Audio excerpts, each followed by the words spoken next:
posible que si la libertad ha tenido tanto éxito, si está mejorando de una forma tan rápida y continua nuestras vidas, si es un modelo que está superando con mucha diferencia a cualquier otro, si hay tantos casos de éxito, ¿cómo es posible que todavía nos encontremos a personas que ponen como modelo al Ecuador de Rafael Correa o a la Venezuela de Maduro? ¿Cómo es posible?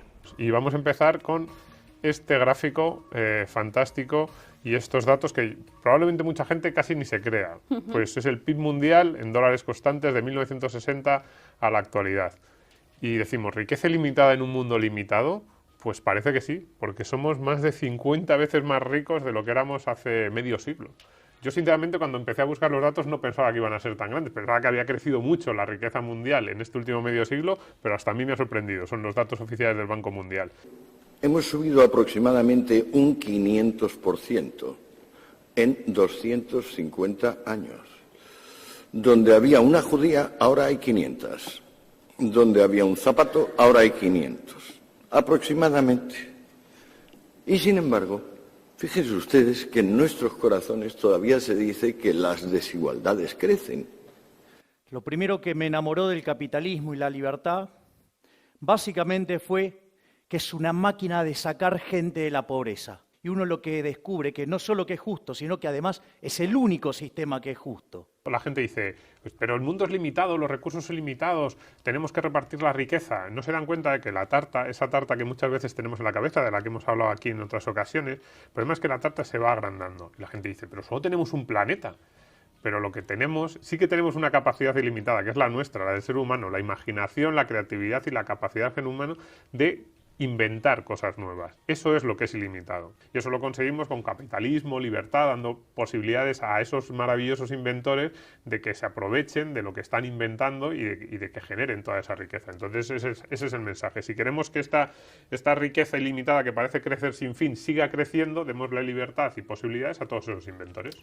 El sistema capitalista está basado en una innovación que afecta principalmente a las personas y que beneficia fundamentalmente a las masas. No queremos ver esto. ¿Por qué no queremos ver esto? El problema de raíz del socialismo en general es que se considera que la riqueza está dada, como si nos cayera del cielo, como la Biblia, el maná caído del cielo. La riqueza no está dada, no está ahí. La riqueza somos nosotros mismos, la riqueza se crea. Y las condiciones idóneas para que surja, prospere y aumente esa riqueza no es el estatismo, no es la intervención pública, no es más impuestos, sino todo lo contrario, más mercado y menos Estado. Esa es la combinación idónea para que aumente y se cree riqueza en este país y en todos. Y pongo simplemente un ejemplo. En China, hace apenas 30 años, más del 80% de la población vivía en la absoluta miseria, no la pobreza, miseria. Se morían muchos de ellos de hambre. En 30 años, gracias a la apertura comercial y abrazar el capitalismo, la pobreza ha disminuido a menos del 10% de la población. ¿Cómo puede ser que no nos guste el capitalismo? Pues yo creo que hay tres causas fundamentales. La primera es el desconocimiento, y es que muchas veces no nos lo cuentan. La segunda razón es porque es un poco contraintuitivo, ¿no? Siempre hemos pensado que esa tarta de la que tantas veces hablamos, pues que es finita, y que entonces si alguien se lleva muchos trozos de la tarta, a los otros les quedan pocos. Entonces siempre pensamos, si hay pobres es porque hay ricos. No, no hay pobres porque haya ricos. Amancio Ortega, imaginémonos que no existiera en España, nadie sería más rico en España porque no existiera Amancio Ortega. Imaginémonos que Europa no hubiera crecido. Creemos que África sería más rica ahora mismo si Europa no hubiera existido. No solo no somos pobres porque ellos sean ricos, sino que todos vivimos mejor porque ellos nos han inventado cosas y nos han puesto al alcance productos de consumo que nos vienen muy bien tener. Sí. La economía no es un juego de suma cero. Cuando hablo de suma cero, vosotros consideráis que hay pobres porque hay ricos. La culpabilidad de que haya pobres se debe precisamente a la explotación de los malvados capitalistas que, aprovechándose del trabajo ajeno, acumulan y amasan su gran fortuna. Es la teoría de la plusvalía de Karl Marx, ni más ni menos. Bien, insisto, la economía no es un juego de suma cero. Es decir, los que son pobres hoy pueden ser ricos mañana. Lo que pasa... Y los que son ricos, o los que eran ricos ayer pueden ser pobres hoy. Y España es un ejemplo de ellos. Grandes promotores que eran millonarios han acabado quebrando. Y gente que ha partido de la nada, como Amancio Ortega, un empresario que empezó con una pequeña tienda de costura, ha hecho una fortuna millonaria.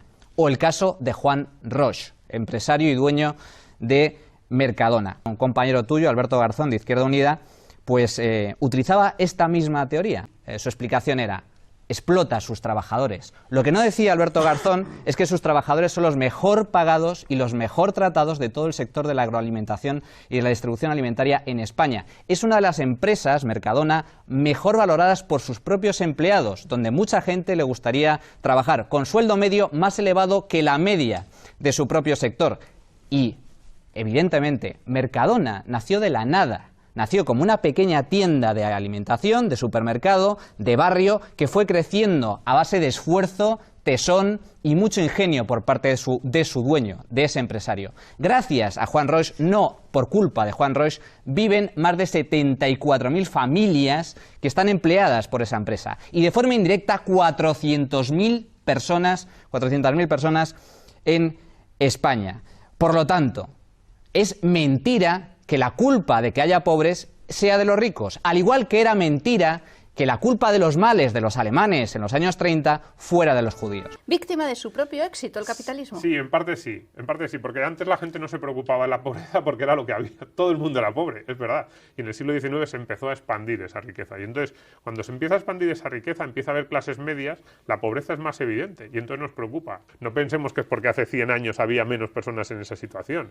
En España hace 100 o 150 años había muchos más pobres, mucha más carestía, esperanza de vida mucho más baja, el consumo de calorías per cápita era muchísimo peor que el de ahora, los productos a los que teníamos acceso todas las clases sociales son infinitamente peores, con lo cual una cosa es que nos preocupemos más, y eso es bueno, y otra cosa es que matemos de éxito al que nos ha llevado a esa situación. Siempre la condición del hombre fue la pobreza. Es decir, hace poco más de 200 años, el 95% de la población del planeta Tierra estaba por debajo de la línea de pobreza extrema, es decir, vivían con menos de $1 diario, ¿sí? Luego llegó el capitalismo. Hoy las personas debajo de la línea extrema es menos del 5%. Y eso se manifiesta en ¿qué? En el ritmo al cual, digamos, se duplica el PBI per cápita. Digamos, originalmente se tardaba 3.466 años, después en el siglo XIX ese número cayó a casi 107 y ahora 23,45. ¿Sí? Entonces, ¿dónde está la lógica de esto? ¿Qué es lo que sostiene toda esta magia? La libertad.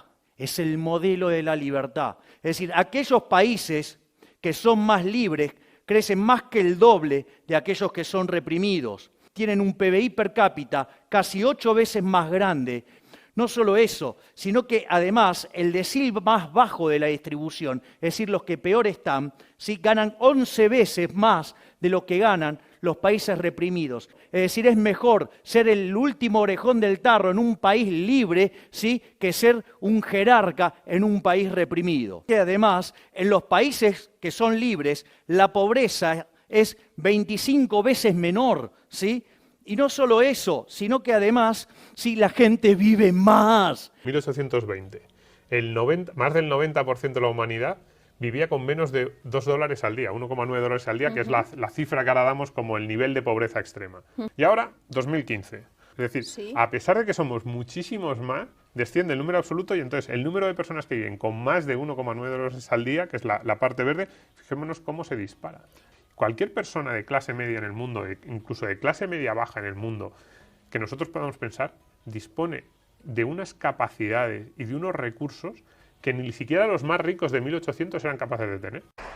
Cada vez que se realiza un estudio demoscópico, una encuesta de valores y se pregunta a la gente cómo ve el mundo, sorprendentemente las respuestas es que el mundo va peor, es que la pobreza crece, es que los desastres naturales cada vez causan más daño, es que el capitalismo está generando una desigualdad y un cúmulo de injusticias que es realmente perverso.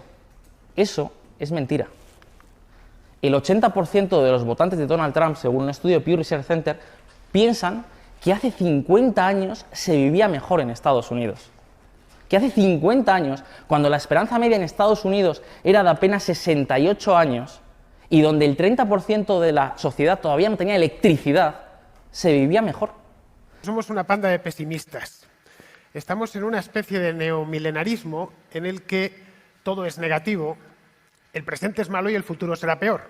Lo cierto es que las personas no interpretamos el mundo en base a los hechos. Todos interpretamos el mundo conforme a unos marcos mentales que hemos desarrollado con el paso del tiempo, que se han conformado con nuestras experiencias, con nuestros vínculos con la sociedad, con el día a día, con lo que nos han contado, con la noticia que hemos leído en Facebook. Todo eso ha generado unos marcos de interpretación que hacen que rechacemos determinados hechos y demos más relevancia a otros. Ustedes no pueden ser exitosos en el capitalismo sin servir al prójimo con bienes de calidad a un mejor precio. Es decir, ustedes podrían odiar al otro. Sin embargo, como su progreso económico y su bienestar material depende sustancialmente de que su producto sea elegido por el otro, lo tienen que tratar bien aunque lo odien. Por desgracia, vuestro discurso denota algo preocupante, que es el miedo a la libertad. Yo no tengo ningún miedo a la libertad y además peca de varias falacias. Una de ellas, nos van a gobernar las multinacionales. Las grandes empresas, las multinacionales, no nos gobiernan, nos sirven a los consumidores. Google, a mí no me obliga Google a utilizar su servicio. Ningún directivo de Microsoft me obliga a instalar Windows. Ningún empresario me pone una pistola en la cabeza para comprar sus productos. Los que nos gobiernan son los políticos, son los estados, que son los que ejercen el monopolio de la violencia. Segunda gran falacia, la desregulación. Pero hombre, por favor, hablar de desregulación si la crisis financiera tiene su origen en la banca. ¿Sabéis que el sistema financiero es el sector más intervenido e hiperregulado del mundo? Bien, por lo tanto, eso es mentira. ¿Cuál es la solución? La solución es simplemente más libertad de comercio. Un último ejemplo, el sudeste asiático antes era pobre, hoy es rico gracias a la globalización. Donde entra el comercio, no entran las balas. Es decir, acá se basa todo en cooperación social y ustedes solamente pueden triunfar satisfaciendo las preferencias del prójimo. No, porque el socialismo de los nórdicos. Miren todo lo bien que están los nórdicos en doing business. Miren lo bien que están los nórdicos en libertad económica. Miren dónde están los nórdicos en materia de mercado laboral desregulado. Y miren dónde están los nórdicos en respeto de los derechos de propiedad. Es decir, de socialismo creo que le quedaron solamente los altos impuestos, los cuales además lo empezaron a bajar sustancialmente, por ejemplo, después de que quebraron a fines de los 80. Dinamarca, que tiene una tasa de paro del 4%, no hay coste de indemnización por despido. Ni siquiera hay salario mínimo. A diferencia de lo que nos intenta vender la izquierda, la mayoría, muchos países de la zona euro que son ricos, enormemente ricos, no hay salario mínimo ni hay indemnización por despido y tienen tasas de paro mucho más bajas, del 3, 4, 5% y salarios más altos. Bueno. Entonces, una vez que uno tiene esta contundente evidencia empírica, aparece el problema de la desigualdad. No porque el capitalismo es desigual. La desigualdad, señores, no es mala. Todos somos desiguales.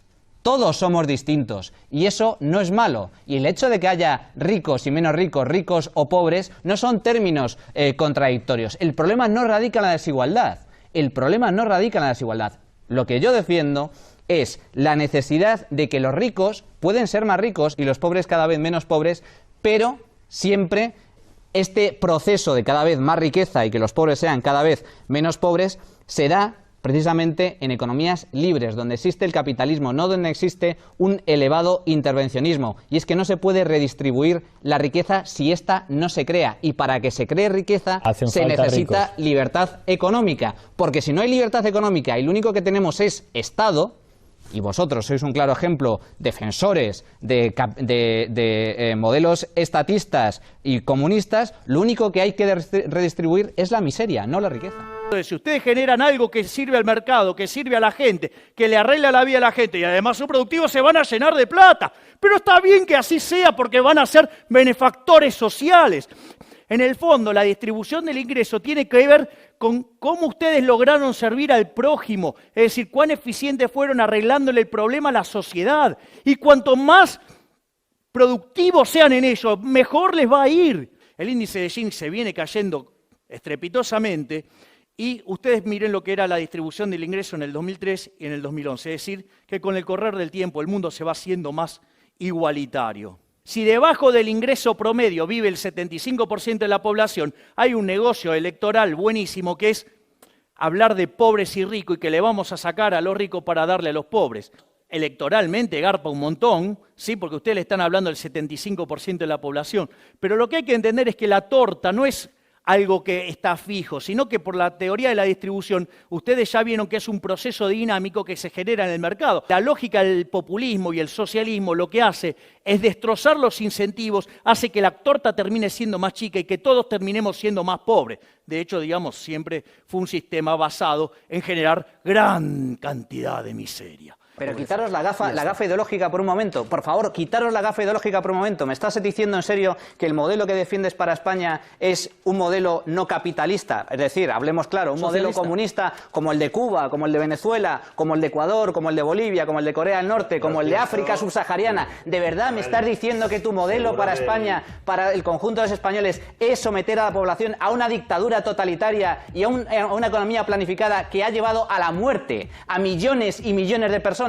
¿Ese es tu gran modelo para España? Mira, ¿por qué digo que os quitéis la gafa ideológica? Si a mí me decís, si conseguís decirme un solo país comunista, uno solo, que haya triunfado, que sea un país rico en donde la gente vive bien y haya superado los malvados países capitalistas, yo me vuelvo comunista en este mismo momento, hombre. Pero es que no hay ni uno, no hay ni uno. Por eso digo, quitaros las gafas por un momento. Me hablas del caso de España. ¿La tasa de paro es muy alta? Sí. ¿Hay pobreza en España? Sí. No tanto como decís, pero sí. ¿Hay graves problemas? Sí. Y ahora te digo, os he puesto muchos ejemplos, os hablo con datos, no con ideología, con datos. Irlanda, Reino Unido, Suecia, Alemania, Noruega, los países del norte de Europa. ¿Por qué tienen una tasa de paro tan baja y la renta per cápita es tan alta siendo países enormemente capitalistas? ¿Por qué? ¿Por qué será? El problema de fondo que tenemos en concreto en España es que realmente no disfrutamos de un capitalismo auténtico. Es decir, vivimos en un capitalismo hiperestatalizado. Aquí el Estado se come el 50% de la riqueza nacional. Eso muchas veces no se dice. No, es que esto es el libre mercado total, del libre mercado nada. Estamos hiperregulados. Las administraciones públicas emiten miles y miles, cientos de miles de páginas cada año. Así como se puede crear riqueza. Si lo ponen dificilísimo, si abrir una empresa hay que estar verdaderamente loco para abrir una empresa en España. De ahí que muchos ya directamente las abran fuera. Además, ahora con Internet se puede. Dicen, no, es que fulanito está evadiendo impuestos. No está evadiendo nada. Simplemente ha abierto la empresa en Irlanda, donde en lugar de quitarle el 35, le están quitando el 12. Porque el empresario ve el impuesto como lo que es, como un robo. Es decir, como algo que te quita a alguien que no te da nada a cambio. Es decir, que no tiene una contraprestación directa. El impuesto de sociedades es un atraco. No estamos hablando, sí, literalmente, un atraco que, bueno, que se ha perpetuado por la cosa de que, bueno, que nos hemos hecho ya, tenemos un montón de ideas equivocadas metidas en la cabeza, pero la mayor parte de impuestos son asaltos a mano armada, y además a mano armada, si no los pagas te meten en la cárcel, ¿no? Es decir, y al final luego esos impuestitos que sí deberíamos pagar para mantener las calles funcionando, tal cual, no sé qué, los tienen altísimos. Es decir, ¿os parece normal que se pague el 21% de impuestos por comprar algo? Que esto se lo decimos luego a la gente de Sudamérica y no se lo cree. Es decir, ¿realmente os creéis que vivimos en un país libre y capitalista pagando un 21%, casi una cuarta parte se la llevan los políticos? El problema, en definitiva, es que nuestro modelo económico no es para nada capitalista, es un modelo concebido ad maiorem politicastri gloria, es decir, por ellos y para ellos, y necesitan una base de 10 millones de personas muy productivas en España que dediquen la mitad de su año a trabajar para ellos. Aquella sociedad que priorice la igualdad por encima de la libertad no va a conseguir nada de ambas. En cambio, aquellas sociedades que prioricen la libertad por sobre la igualdad va a conseguir mucho de las dos cosas. Aquellas sociedades que se preocupan más por la igualdad que por la libertad termina siendo una sociedad de saqueadores. La libertad solo se alcanza cuando hay prosperidad. No existe ningún caso de un país libre y pobre en el que se pase necesidad, porque la necesidad es el primer pasto de los tiranos. Allá donde un tirano otea necesidad, se echa en plancha. Y cuando llega, lo primero que fabrica es pobres. Cuando ustedes ponen impuestos progresivos, es decir, aquellos que gravan con mayor fuerza a los que mejor sirven al prójimo, conviene de mejor calidad o mejor precio, ustedes eso lo que implica es tratar de manera desigual frente a la ley a la gente, castigando al exitoso, con lo cual castigan a la producción. Y además, le aviso que este mecanismo es un robo. Si realizamos un estudio de valores en Vietnam, o en China, o en Corea del Sur, o en Malasia, o incluso en Alemania, aunque aquí con matices, nos vamos a encontrar con que la gente entiende, acepta, comprende y defiende que el libre mercado, que la libre interacción de las personas, que el ingenio y la creatividad de cada individuo es lo que mueve y mejora el mundo. Y que por tanto no hay que ponerle trabas, sino facilitarle la tarea. Estamos frente a una discusión de valores. Por un lado, el socialismo, basado en la envidia, el odio, el resentimiento, la desigualdad ante la ley, el robo y, por sobre todas las cosas, tratar de igualar a los que somos desiguales. Consecuentemente, un sistema violento que siempre se aplicó por la fuerza y se llevó puesto más de 100 millones de vidas humanas.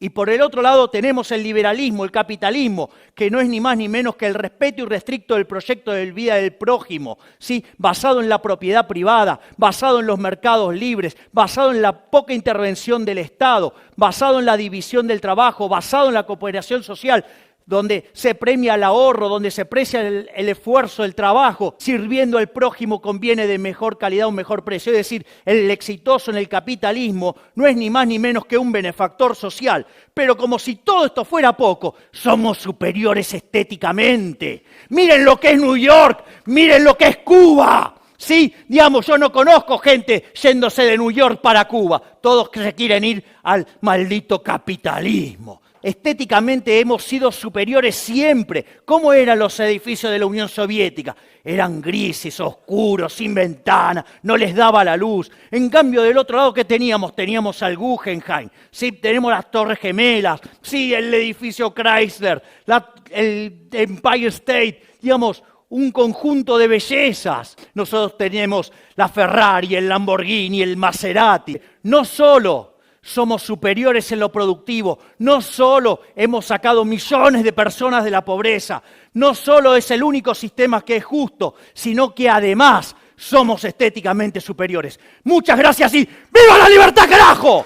Pues yo defiendo la libertad, y la libertad es un valor impersonal que no me importa a quién beneficie en concreto. Lo defiendo porque la libertad es lo correcto y no puedo defender un valor porque haga cálculos utilitaristas sobre a quién va a beneficiar, porque entonces estaría siendo yo el ingeniero social que asigno pérdidas y ganancias, y las pérdidas y ganancias no las tengo que asignar yo, las tiene que asignar la cooperación humana, y la cooperación humana se coopera en libertad y se coopera evitando que haya coacciones institucionales como las del Estado o las de los lobbies a través del Estado. Guarden como fruto de lo que he dicho esta extraña paradoja de triunfar sin convencer, que le toca a nuestro sistema político y social. Gracias.